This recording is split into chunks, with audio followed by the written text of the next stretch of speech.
घेतल्या जात आहेत. पण माझी अशी शासनाकडे मागणी आहे की या ठिकाणी बेलदार समाजाच्या ज्या प्रॉपर वस्त्या आहेत तुम्ही त्यांना त्रास देण्यापेक्षा सर्कल चौकशी का लावत नाही आणि सर्टिफिकेट मागण्यापेक्षा शासनाने आता यापुढे जाऊन प्रत्येकाला जातीचं सर्टिफिकेट हा कायदेशीर त्याचा हक्क आहे. भारतीय राज्यघटनेने म्हटलं आहे की caste is a private property of every human आणि ती त्याची खाजगी मालमत्ता आणि ते सर्टिफिकेट मिळणं हा त्याचा कायदेशीर हक्क आहे.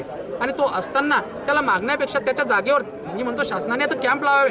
जिथं आता गारखेड्याला वस्ती आहे, मुक्ताईनगर तालुक्यात मोठे गावाचे गाव आमच्या बेलदार समाजाचे, त्या ठिकाणी जाऊन इथं कोणाला सर्टिफिकेट नाही.